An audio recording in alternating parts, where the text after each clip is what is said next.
अस्सलाम वालेकुम। ये जो वीडियो है इसके अंदर हम डिस्कस करेंगे glomerular filtration, plasma flow rate और फिल्ट्रेशन फ्रैक्शन और इनके कौन से सारे ऐसे फैक्टर्स हैं जो इन सब चीज़ों को कंट्रोल करते हैं। सबसे पहले हम जो है वो स्टार्ट करते हैं ग्लोमेरुलर फिल्ट्रेशन से। ग्लोमेरुलर फिल्ट्रेशन हमारे पास क्या है? ग्लोमेरुलर फिल्ट्रेशन से भी पहले हम जो एक स्टेप है, जो एक फैक्टर है वो डिस्कस कर लेते हैं। जो हमारे पास सबसे पहले ग्लोमेरुलर फिल्ट्रेशन से पहले रीनल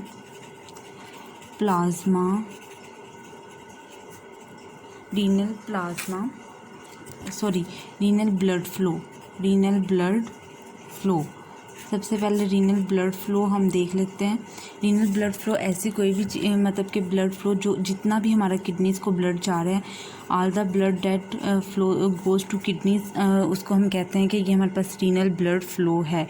जितना भी ब्लड जो है वो किडनीज़ को जा रहा है, all the blood goes to kidneys, वो हमारे पास हो जाता है रीनल ब्लड फ्लो। अब एक हमारे पास टर्म आती है renal plasma flow. Renal plasma flow जो है हमारे पास रीनल प्लाज्मा फ्लो। अब हमारे पास जो प्लाज्मा जितना भी हमारी तरफ ये ब्लड तो जो है सो है, इस ब्लड में से आरबीसीज़ को माइनस करते हैं हम लोग, आरबीसीज़ वगैरह को माइनस कर देते हैं और बाकी जो है हमारे पास जितनी भी चीज़ें रह जाती हैं उनको हम कह देते हैं ये हमारे पास प्लाज्मा रह गया है। ठीक है, वो जितना भी प्लाज्मा ब्लड सेल्स को माइनस करके जितने भी बाकी सारी चीज़ें रह जाती हैं उसको हम प्लाज्मा कहते हैं। All the plasma that goes to kidneys is called as the renal plasma flow rate। all the plasma that flows to kidneys। ठीक है, प्लाज्मा मैंने आपको बताया है क्या हुआ है, मतलब कि हमने ब्लड में से माइनस कर दिया है आरबीसीज़ को। ब्लड माइनस मतलब ब्लड सेल्स, आरबीसीज़ में और साथ दूसरे भी वाइट ब्लड सेल्स भी, ब्लड माइनस ब्लड सेल्स, ये हमारे पास हो जाता है प्लाज्मा। ठीक है, all the plasma that flows to kidneys, वो हमारे पास हो जाता है renal plasma flows to kidneys. अब हमारे पास जो है टोटल हमारे पास कितना है रीनल प्लाज्मा फ्लो रेट जो है ये हमारे पास कितना होता है? Normal renal plasma flow rate जो है हमारे पास, ये रीनल प्लाज्मा फ्लो जो है रेट जो है हमारे पास ये होता है 625 मिलीलीटर पर मिनट, के एक मिनट में हमारे पास 625 मिलीलीटर जो है वो प्लाज्मा वो किडनीज़ में मूव करता है। अब ये जो रीनल प्लाज्मा फ्लो रेट है, इधर से हमारे पास हम निकालते हैं ग्लोमेरुलर फ्लो रेट। ठीक है, ग्लोमेरुलर फ्लो रेट हमारे पास क्या है कि फ्लो रेट मैंने बोल दिया, filtration glomerular filtrate. All the plasma that will be filtrated from glomerular capillaries is called as a glomerular filtrate। जितना भी प्लाज्मा है जो कि हमारे पास कैपिलरीज, ग्लोमेरुलर कैपिलरीज से जो प्लाज्मा हमारे पास फिल्ट्रेट होके बोमेंस कैप्सूल में आ जाता है, क्योंकि ये हमारे पास अगर हम देखें तो हमारे पास इस तरह का कोई स्ट्रक्चर होता है। ठीक है, ये हमारे पास सारा हो जाती है, इधर हमारे पास होती हैं ग्लोमेरुलर कैपिलरीज वगैरह, सारा ग्लोमेरुलर कैपिलरीज का ट्रफ होता है, ये बोमेंस कैप्सूल है। ठीक है, ये वाला सारा जो भी प्लाज्मा इन कैपिलरीज से निकल कर इधर आ गया, ये हमारे पास सारा क्या है? Glomerular filtrate. ठीक है, ग्लोमेरुलर फिल्ट्रेट इधर आता है हमारे पास। अब नॉर्मल हमारे पास ग्लोमेरुलर फिल्ट्रेट जो है, ग्लोमेरुलर फिल्ट्रेट या ग्लोमेरुलर फिल्ट्रेशन रेट जो है ये हमारे पास कितना होता है? ग्लोमेरुलर फिल्ट्रेशन रेट जो है GFR, जिसको हम कहते हैं ग्लोमेरुलर फिल्ट्रेशन रेट, वो हमारे पास होता है 125 मिलीलीटर पर मिनट। अब 125 मिलीलीटर पर मिनट होता है। अब इसमें से जो हमारे पास अगर हम पूरे दिन का देखें ना कि हमारी किडनी से कितना फिल्ट्रेशन होती है, तो अगर हम पूरे दिन का एक का निकालते हैं ग्लोमेरुलर फिल्ट्रेशन रेट, तो वो हमारे पास आ जाता है 180 लीटर पर डे।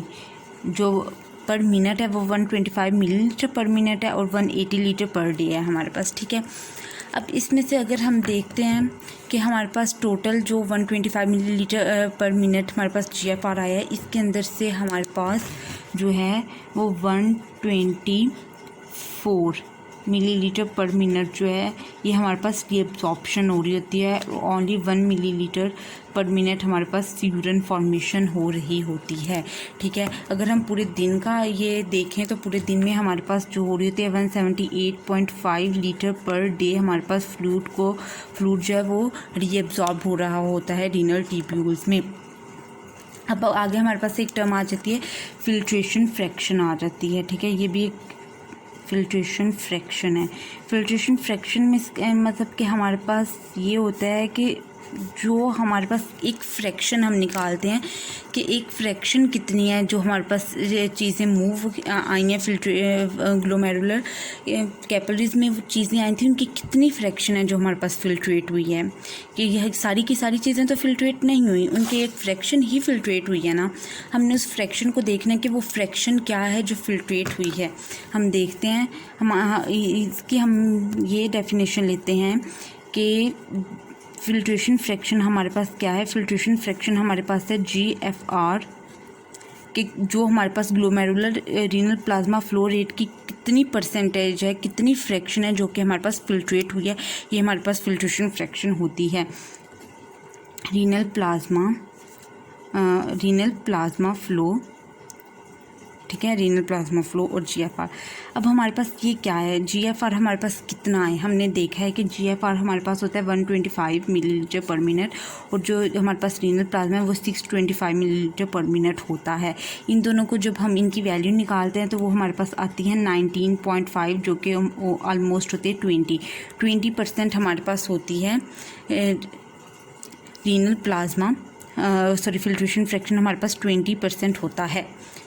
अब हम देखते हैं आगे कि ग्लोमेरुलर फिल्ट्रेशन फ्रैक्शन जो है जब हमारे पास होता है तो ये कौन कौन से फैक्टर्स होते हैं जो इसको कंट्रोल करते हैं। क्योंकि अब देखें जो सारी की सारी चीज़ें आई हैं हमारे पास कैपिलरीज में उन सब ने तो फिल्ट्रेट नहीं हो जाना। उनकी ज़ाहिर है कुछ चीज़ें हमारे पीछे ग्लोमेरुलर कैपिलरीज में रहेंगी, कुछ हमारे बोमेन्स कैप्सूल के अंदर मूव करेंगी। अब हम सबसे पहले देखते हैं कौन कौन सी चीज़ें हैं जो कि हमारी इसको कंट्रोल करती हैं। सबसे पहले आ जाती है, हम स्ट्रक्चर देख लेते हैं ग्लोमेरुलर कैपिलरीज का जो स्ट्रक्चर है हम सबसे पहले उसको देखते हैं। ग्लोमेरुलर कैपिलरीज जो है ये हमारे पास इधर किडनीज में 3 चीज़ों से मिलके बनी होती हैं। एक आ जाती है, सबसे पहले आ जाती है इसकी बेसमेंट मेम्ब्रेन। ठीक है, बेसमेंट मेम्ब्रेन के साथ आ जाती है इसका हमारे पास सबसे पहले एंडोथीलियम आता है, फिर हमारे पास आती है बेसमेंट मेम्ब्रेन और बेसमेंट मेम्ब्रेन के बाद आ जाती है हमारे पास एक यूनिक लेयर होती है सेल्स की, एपिथेलियल सेल्स की, जो कि हमारे पास सिर्फ किडनीज में होते हैं और कहीं पर भी नहीं होते। इनको कहते हैं हम पोडोसाइट्स। ठीक है, इनको हम क्या कहते हैं, पोडोसाइट्स कहते हैं। ये सराउंड करते हैं। अब सबसे पहले ये कैपिलरीज की ये पूरी लेयर है जिसको पास आउट करके हमारे जो जितना भी फिल्ट्रेट है इधर उसने बोमेन्स कैप्सूल में जाना है। ये पूरी एक लेयर है।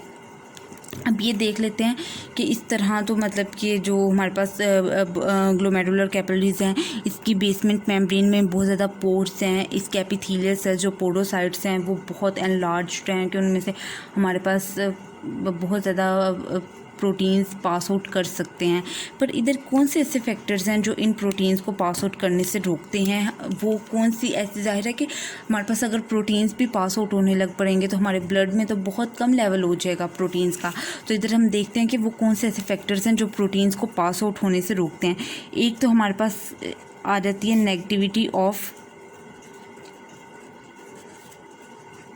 Basement membrane. ठीक है, बेसमेंट मेम्ब्रेन बहुत ज़्यादा नेगेटिव होती है और हमारे पास प्रोटीन्स भी बहुत ज़्यादा नेगेटिव होते हैं। तो ये जब प्रोटीन्स की नेगेटिविटी और बेसमेंट मेम्ब्रेन की जो नेगेटिविटी है, बेसमेंट मेम्ब्रेन की नेगेटिविटी, ये एक दूसरे को जो है रिपेल करती है। जब ये रिपेल करती है तो ये पास आउट नहीं करते हैं और ये हमारे पास जो है वो कैपिलरीज में ही रह जाते हैं और ये हमारे पास बोमेन्स कैप्सूल में नहीं जाते। दूसरे नंबर पे जो हमारे पास नेगेटिविटी ऑफ बेसमेंट मेम्ब्रेन के साथ जो दूसरे नंबर पे वो हमारे पास फिल्ट्रेशन डिपेंड करती है साइज ऑफ पार्टिकल के रेसिप्रोकल होती है। साइज ऑफ पार्टिकल जो है इसके रेसिप्रोकल होती है हमारे पास फिल्ट्रेशन। जितना बड़ा साइज़ होगा उतनी उसकी फ़िल्ट्रेशन जो है वो कम होगी, और जितना छोटा साइज़ होगा उतनी ही उसकी फ़िल्ट्रेशन जो है वो ज़्यादा होगी।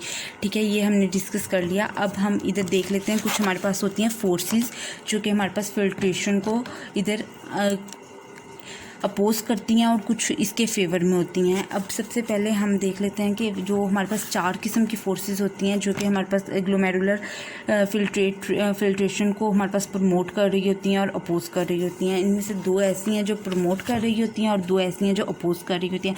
सबसे पहले ये हमने पहले भी डिस्कस की हुई हैं, ग्लोमेरुलर हाइड्रोस्टैटिक प्रेशर। ठीक है, सबसे पहले हाइड्रोस्टैटिक प्रेशर आ जाता है। ये जो हाइड्रोस्टैटिक प्रेशर है ना, ये हमारी जितना ज़्यादा हमारी कैपिलरीज जो हैं उनमें हाइड्रोस्टैटिक प्रेशर अगर हमारे पास हाई है, अगर बहुत ज़्यादा हाइड्रोस्टैटिक प्रेशर है, ठीक है, इसको हम PG से रिप्रेजेंट करते हैं। अगर ये बहुत ज़्यादा है तो हमारे पास ऑटोमेटिकली फिर बहुत ज़्यादा हमारे पास होगी GFR भी हमारा उतना ही ज़्यादा हाई होगा, क्योंकि ये ज़्यादा से ज़्यादा जो है वो प्लाज्मा कंटेंट्स को बाहर निकालेगा बोमेंस कैप्सूल की तरफ। ठीक है, जितना ये हमारे पास इसकी नॉर्मल वैल्यू होती है 60 millimetre of mercury, 60 millimetre of mercury होती है। सेकंड नंबर पे आ जाती है हमारे पास glomerular colloidal osmotic pressure, colloidal osmotic. ठीक है, कोलाइडल ऑस्मोटिक आ जाती है। ये हमारे पास जो है प्रोटीन्स की वजह से होती है। प्रोटीन्स जो कि हमारी कैपिलरीज में होते हैं, ये वो उनका डोनन इफ़ेक्ट होता है कि वो एक अपना अंदर फोर्सेस को क्रिएट कर देते हैं, और जो प्रोटीन्स होते हैं ये ज़्यादा से ज़्यादा वाटर को रिटेन करते हैं, रिटेन करने की कोशिश करते हैं। वाटर रिटेंशन, इनमें वाटर रिटेंशन की कैपेबिलिटी होती है। तो ज़ाहिर है जहाँ पे प्रोटीन होगा फिर वाटर जो है उसको ही फॉलो करेगा।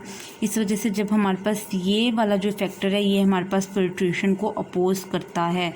इसका काम होता है कि इसने फ़िल्ट्रेशन को अपोज़ करना है, और ये हमारे पास नेगेटिव एक्ट करता है। ठीक है, और इसकी वैल्यू हमारे पास होती है 32 मिलीमीटर ऑफ मर्करी।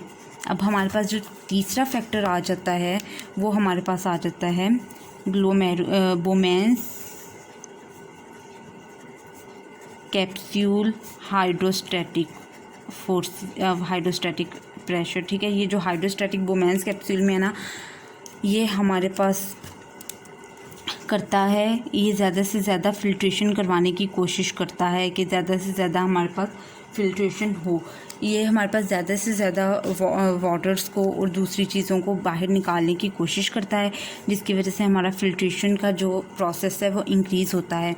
ठीक है, इसकी हमारे पास वैल्यू है ऑलमोस्ट 18 मिलीमीटर ऑफ मर्करी। अब तीसरा जो है ये हमारे पास आ जाता है बोमेंस कोलाइडल ऑस्मोटिक प्रेशर। मैं इधर बस कोलाइडल ऑस्मोटिक प्रेशर लिख रही हूँ। ये हमारे पास जो कि बोमेंस कैप्सूल है उसके अंदर जो प्रोटीन्स हैं उनकी वजह से होता है, और ये हमारे पास ज़्यादा से ज़्यादा कोशिश करता है कि हमारे पास जो है फ़िल्ट्रेशन,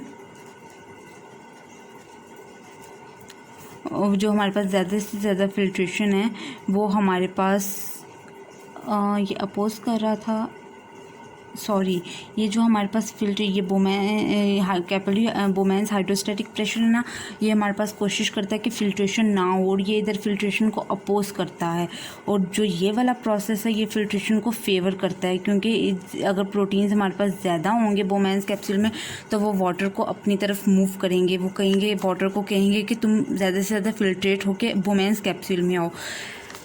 पर इसके साथ इसके साथ ये बैड लक होती है कि इधर हमारे पास जो प्लाज्मा GFR होता है उसमें प्लाज्मा कंटेंट बहुत कम होता है, और ऑलमोस्ट प्लाज्मा कंटेंट जो है वो ज़ीरो होता है। जब प्लाज्मा कंटेंट हमारे पास ज़ीरो होगा, प्लाज्मा कंटेंट के ज़ीरो होने की वजह से हमारे पास इधर ये वाला जो इफ़ेक्ट है ये ऑलमोस्ट ज़ीरो हो जाएगा, क्योंकि जब कोई प्रोटीन ही नहीं है, ठीक है, प्लाज्मा प्रोटीन्स ही नहीं है, तो वो फिर किस तरह हमारे पास वाटर को अपनी तरफ अट्रैक्ट करने की कोशिश करेंगी।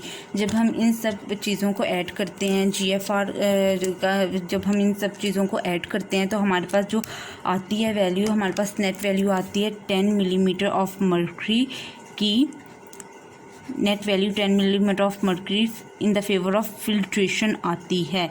ठीक है कि फिल्ट्रेशन हमारे किडनीज में फिल्ट्रेशन फेवर हो रही होती है, क्योंकि इधर हमने देखा था कि जो ग्लोमेरुलर हाइड्रोस्टैटिक है और colloidal osmotic बोमेंस colloidal osmotic forces हैं, ये हमारे पास फिल्ट्रेशन को कर रही होती हैं। ठीक है, ये फिल्ट्रेशन को हमारे पास कर रही होती हैं प्रमोट, और जबकि ग्लोमेरुलर कोलाइडल ऑस्मोटिक प्रेशर और बोमेंस हाइड्रोस्टैटिक प्रेशर फिल्ट्रेशन को अपोज कर रही होती हैं। ठीक है, जब हम इनका सबका सम लेते हैं तो हमारे पास 10 मिलीमीटर ऑफ मर्क्यूरी आता है, जो कि फिल्ट्रेशन के फेवर में होता है। ये थी हमारे पास सारी इसकी वैल्यूज़, और ये थी हमारे पास फोर्सेस जो कि हमारे पास फिल्ट्रेशन को फेवर कर रही होती हैं।